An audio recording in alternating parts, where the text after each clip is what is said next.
Great War expansions in review. So what we're going to try to do here is in this one video is review all of the expansions at once. And in order to do that, what I've done is I've chosen this scenario number 61, the Battle of Malmaison.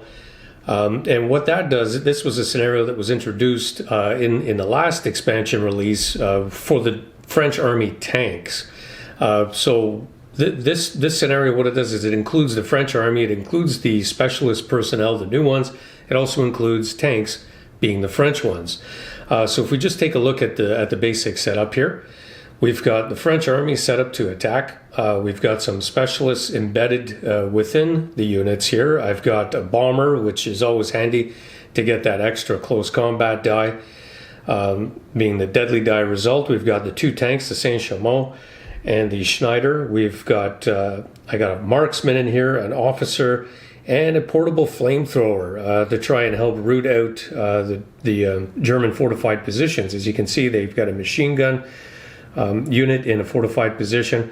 There is the field artillery also, and we'll get into the stats on those. So that'll be interesting. They can fire without line of sight. We've got some regular infantry holding the line here up in the front. Some forest hexes, as well as a marksman specialist unit. The Germans are allowed to add one specialist, and there's a mortar team. And in the back, we've got a bomber, which is for sure going to cause some trouble as units are trying to leave. And lastly, a lone unit in a blasted mine crater. So we have the opening set up here. There's a solid line of wire going right across the battlefield. And as I mentioned, we've got the two tanks, right? So basically, with the tanks, I like the models. The models they're very big, but they're imposing for a reason. You know they're coming. They're very hard to put out. Now, how that works is that we've got these, but they're called silhouette tokens. Each army has these, and almost all of the tanks come stock in most of the scenarios that I've looked at with one silhouette. So what that means is that you would have to get one hit to to get rid of the silhouette token. Then the next hit that goes through on the tank destroys the actual tank, and most of them are good for 2 victory medals. There's one way to mitigate that, and that's by ditching your tank. If your tank becomes bogged down, which is quite easy to do, as was quite realistic in the First World War, and if you feel that the next hit, there's a lot of fire coming on the tank, and you want to prevent your opponent from gaining those 2 victory medals, what you can do is you can ditch the tank. And that way, when they destroy it, they'll only get 1. So I imagine there will be quite a few situations where that becomes all the more important to consider. So having said that, we've got the 2 tanks. Now, the tanks are also, they tend to come into both male or female variety, or in some cases, both. Both of these French tanks are both male and female. Female being armed just with machine guns, male would be armed also with cannon. 6-pounders or what have you. Now, the tanks are notable for their close combat ability of throwing 4 dice. Deadly dice, if they're armed with cannon, any tank considered male can also score hits on a deadly die at a range of 2. Any machine guns or male or female tanks armed with machine guns can also, they can't join with crossfire, but what they can do is to join with machine gun barrage, right? So some added bonuses. So you're going to score hits on a tank with a burst symbol or a deadly die symbol if you meet the requirements for that. Now, what this means is that if you're rolling your combat dice and you score a burst symbol, now you have to confirm this hit. So think of it this way: you've hit it, now you have to see if you've penetrated the armor with the second roll. At least that's the way I'm looking at it, right? So if you're rolling 3 dice and you get 1 burst, you're going to roll another die and try to get a burst on that. Now, there are ways to get more dice. Tanks ignore the first flag symbol, right? But if you get 2 flags, that second flag becomes a confirming die, right? So you would have if you had a burst and 2 flags, you would take one of those flags and the burst and roll those together to see if either one of those gives you a burst, which would then cause a hit to the tank. And if you score 2 hits on the confirmation, if you get 2 bursts, that's the silhouette and the tank. So the tank is then destroyed, right? So what you're trying to do is, I mean, even bombers, right? So the deadly die will also count as a confirmation die. It doesn't count to cause damage, but it counts as a hit for the sense of confirming. Now, if the tank is also bogged down, that gives you another die. If it's ditched, it gives you another die. So it's a little bit of added complexity in terms of how to damage the tanks. But overall, I like how it works. I play a lot of other games, where you're trying to hit then cause damage with a second roll. So this concept is not foreign to me at all. So I kind of like that. So you have that. Tanks typically will only move 2 hexes. Wire does not stop them whatsoever. And what happens, the first hex, unless you're playing with early war tanks, it's the same models, but the stats are slightly different. But typically most of the tanks are going to move 2. The first hex is a gimme, but you have to roll and see if it bogs down on the second hex. Now, a deadly die, the skull symbol, will show you that the tank is bogged down. And what you do is you place one of these bogged down markers here on the tank, just to show that indeed it's bogged down. And what you have to do is you have to liberate it by using an order on your next turn to try and get it out of that bogged down condition. Now, if your tank is moving into let's say terrain, right? If it's moving into woods or into an enemy trench, your own trench is fine. Or a town or anything like this, you have to include another bogged down die. So these stack up. So the more dice you're rolling, the bigger the chances are that it's going to bog down with that deadly die symbol. Now, how you sort of repair this bogged down effect is to roll dice.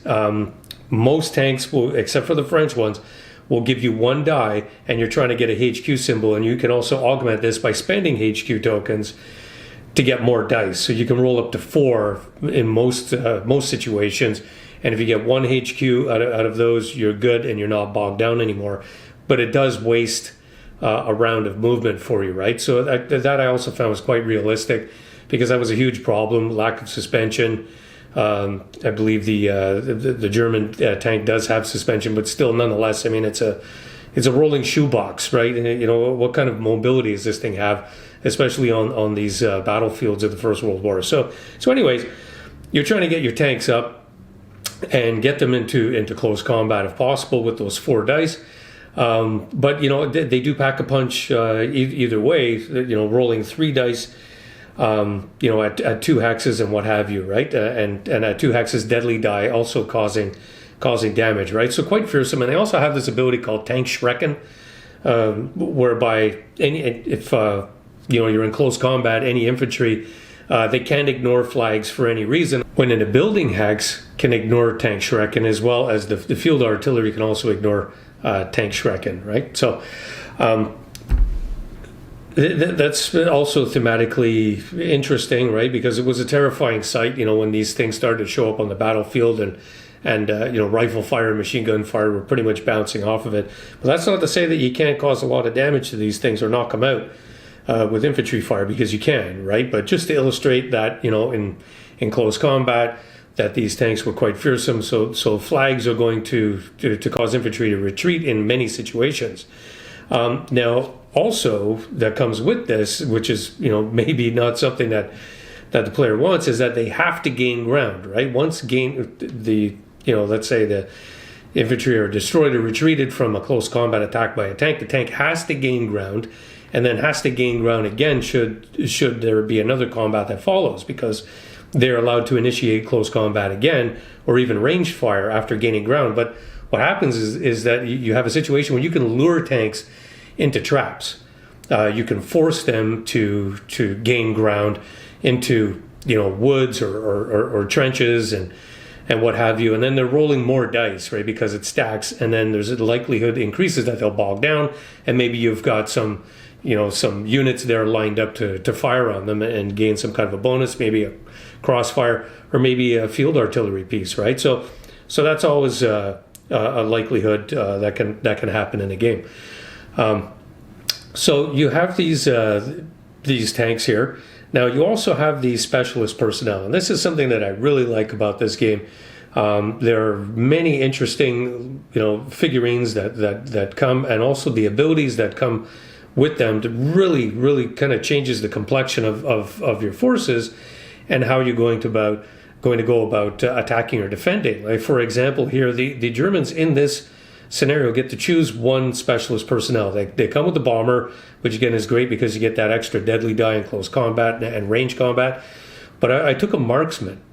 Now, the bonus that the marksman gives you is that an infantry unit with a marksman figure does not. It'll roll one additional die in ranged combat, right? So you're getting 3 dice at 2 range. You're getting 2 at 3, and then 2 at 4, right? So that's really good, and especially when you're defending, because in this situation that I have here, I've got these French soldiers that are going to be charging ahead. And they've also got a marksman that I've embedded, a bomber that I've embedded here, and an elite. And elites are great. This is probably one of my favorites, and I try to include them whenever I can. And the elite may move up to 2 hexes and battle. So these guys can scoot up the board pretty quickly and also engage in battle. So I really like that one. If we take a look over here on the other side of the battlefield, we've got an officer, and you can see with his hand forward with his pistol drawn, and may move up to 1 hex and battle, or 3 hexes instead of 2 and not battle. So they can run up the board quite quickly.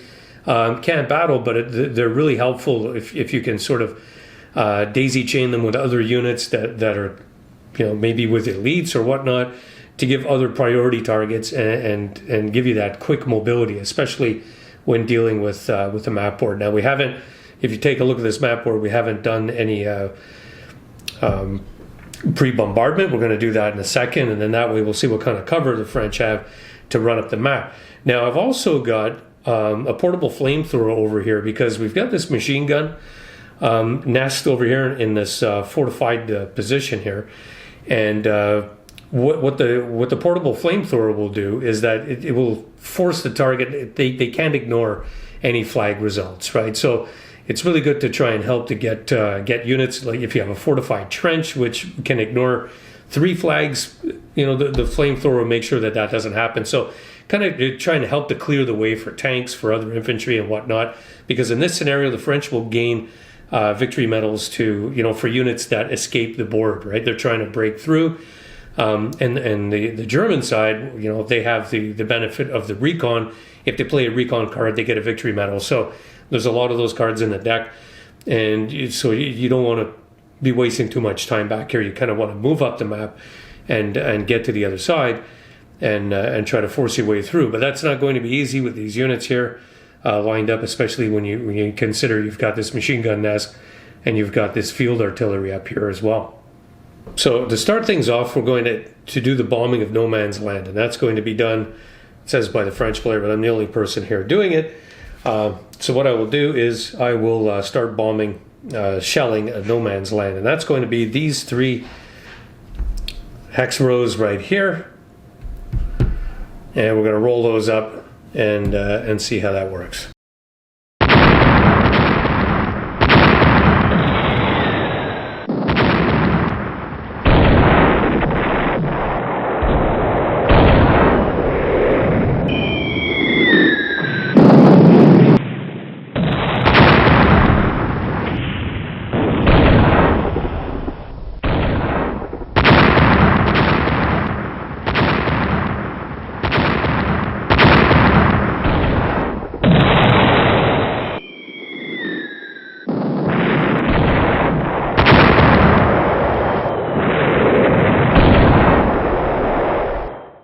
So what we're going to do is we're going to start off here as if we're playing the French, just to give you some examples here, and we're going to play this card outflanked. Now, what outflanked does is that you can move 2 units on the left and 2 units on the right.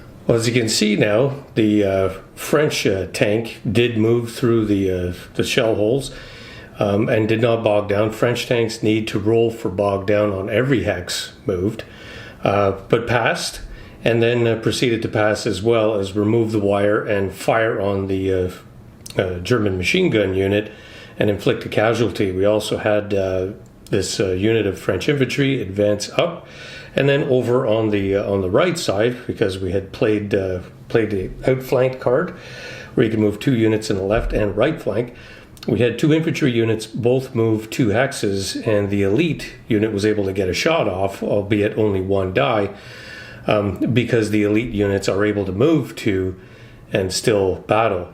So we have a little bit of an advance coming here. We've got a unit with a marksman occupying a hex with wire and not able to get a shot off. So what we'll do is we'll proceed to the German side and have them play a card once we do the draw back up cards to hand here for the French.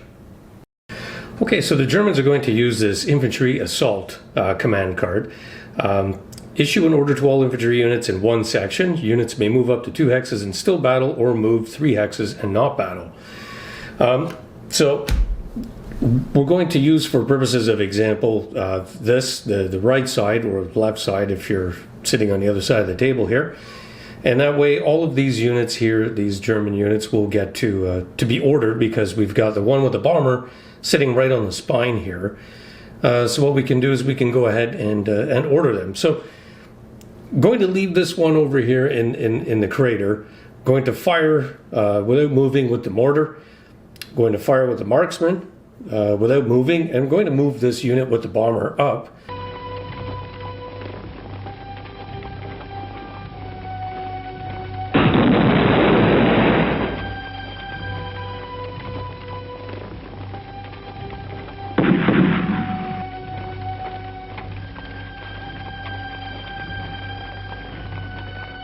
Well, as we can see there, the Germans moved up a unit, got a couple of shots fired off from the mortar team that were successful to this French unit with a marksman that was holed up in the wire, and then the German marksman unit in the trench line was able to force them back 3 hexes. That's quite a bit.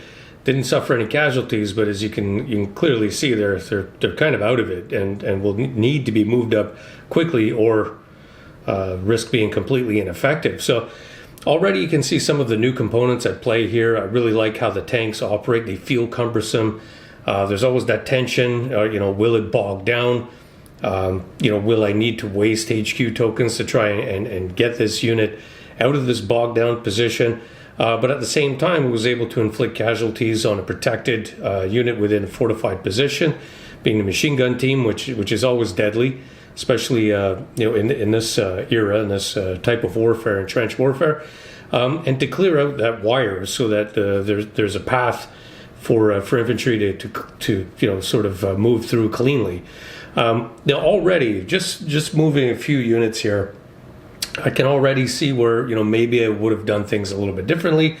Would I maybe try to move up this maybe the flamethrower, which I'm kind of counting on to root out to this machine gun team. Would it have been advantageous to include an engineer unit, as opposed to the officer?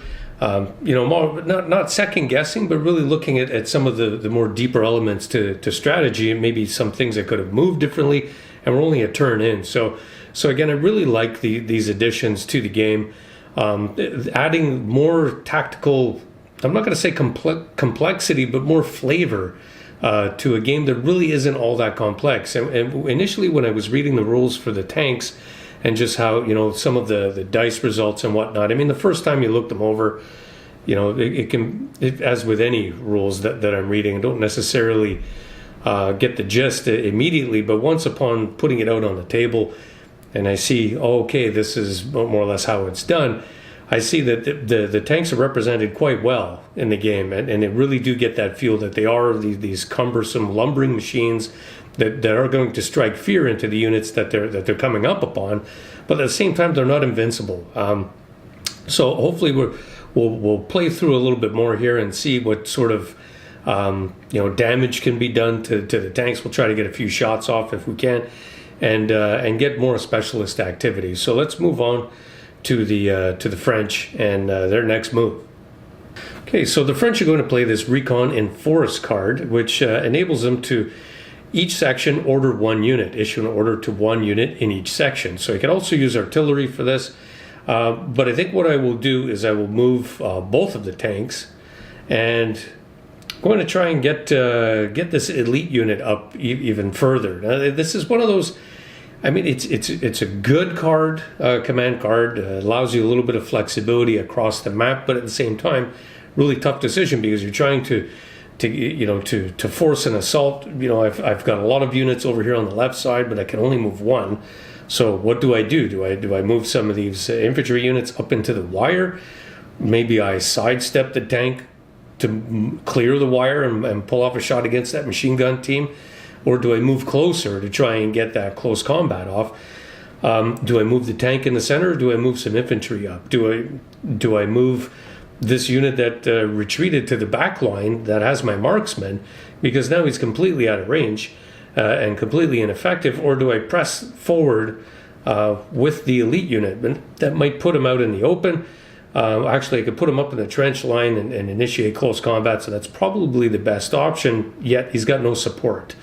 So again, interesting decisions, tough tactical choices to make, and I like how these specialty personnel really add more options without necessarily adding difficulty. So let's proceed, and we'll go ahead and we'll move the tank. I think what I'm going to do is sidestep to try and clear some wire. The early part of the game, now is the time to do that. I'm going to move this tank up to try and do the same in the center, and I will move this elite unit up into that trench line and try and cause some trouble. So let's get that on the move here, and then we'll move over to the Germans.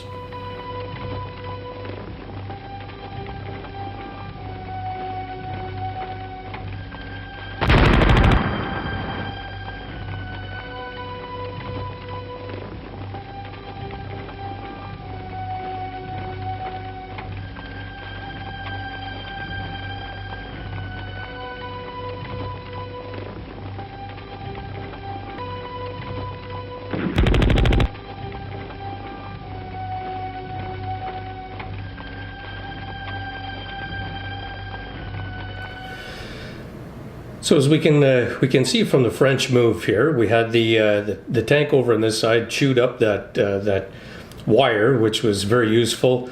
Then moved ahead another hex and did not bog down in either. Got a shot off to no effect. But then here in the center we have another French tank that we're going to try and drive through. I don't know, maybe should have went around the shell hole, but I was trying to get some room here for these guys. Anyways, it has bogged down. And when it bogs down, it doesn't get a shot off. So this one's stuck. We're going to have to try and do our best to roll up some HQ tokens. As I mentioned, you get one, and you can augment that by paying from your HQ stash, if you will. So we'll have to figure out how to do that one. Hopefully, we've got some cards to do that. And then over here, moving on over to the right flank, we had the elites jump up into the trench line, and start to mix it up with the German unit. Now we have now German turn to look at, and this is where things are going to get a little bit interesting. I don't have a lot of great cards that were drawn for the Germans, but being the defenders, they do get to take advantage of these recon cards. So I have this recon left card, basically where it says issue an order to one unit in the left section, and that would be this side, the German left here. This is the right, if I'm French. At any rate, issue an order to one unit in the left section. When drawing a new command card, draw two, choose one and discard the other, because you only get to move one unit, so that's your consolation. However, unless a victory token is taken at the end of the turn, then only draw one card. So the Germans have an opportunity here to move one unit, and if I go on this side, I could move the bomber unit, try to get them in closer, or I could just turn and go ahead with close combat onto the French unit that is now occupying a trench, because they will achieve a temporary victory medal at the beginning of the next turn just by occupying this trench line. So if I can, try and get a couple of retreat results out of this and maybe push them out and play this card, the Recon Left, which allows me to gain an instant victory medal, I can then, sort of start already. It's early on in the game, but you can get that push and pull. I can push the French out. They don't get their victory medal, and the Germans can collect one. So then the Germans would be up one. So let's go ahead and do that and see what takes place next.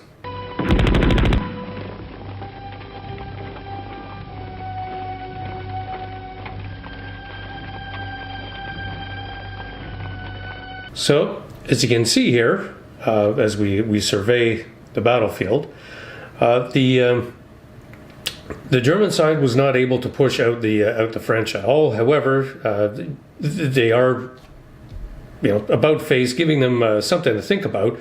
And now we do have a lonely French unit there. However, because they are holding this trench line, they do have a victory medal. So if they were to, in this instance, destroy a unit, if this were later in the game and they were holding on to that temporary medal, it would count towards victory if that pushed them into open victory.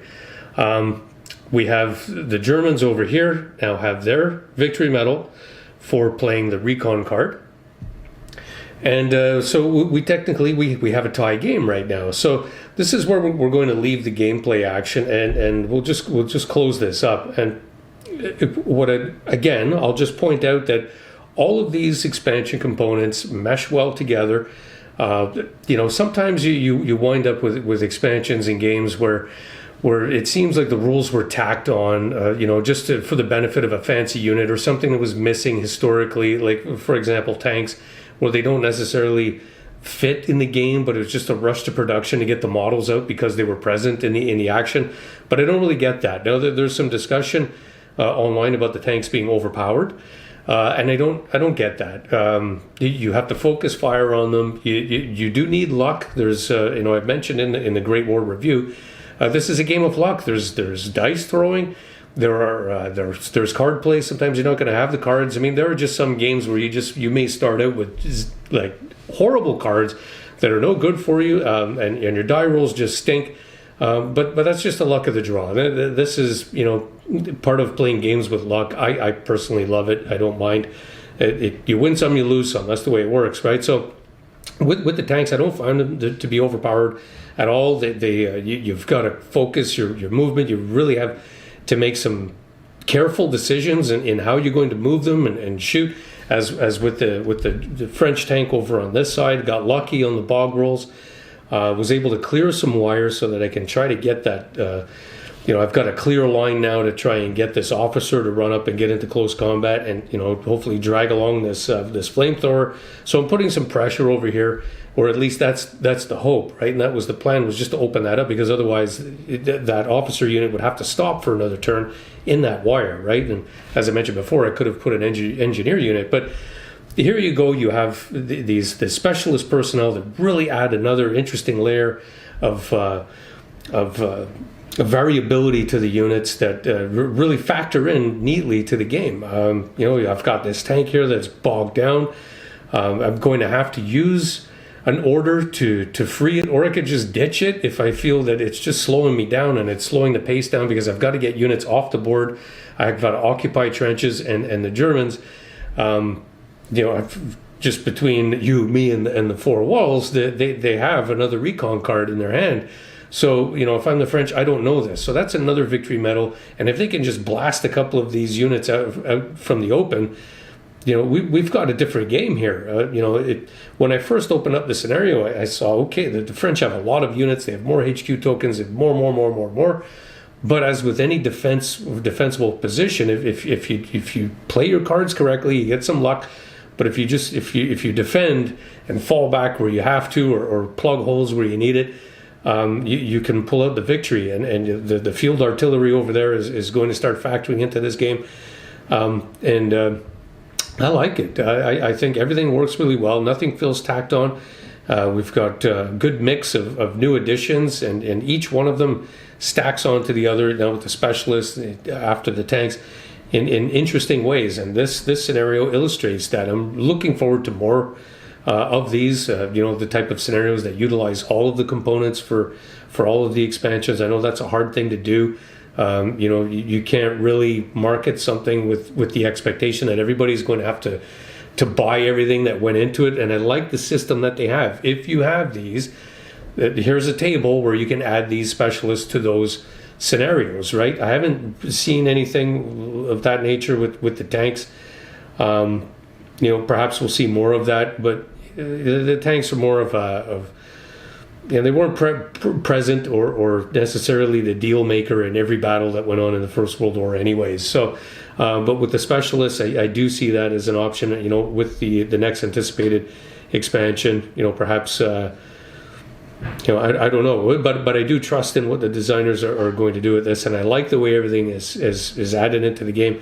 This scenario looks fantastic. It's shaping up well, and you have that variability as well in the opening bombardments of No Man's Land. I mean, who knows what'll happen next time it's played? There are a few gaps, and I really like the way it works. So I hope you've enjoyed this, and please watch the rest of my videos, and look forward to the next one. So expansions for the Great War, a couple of thumbs up. Thanks.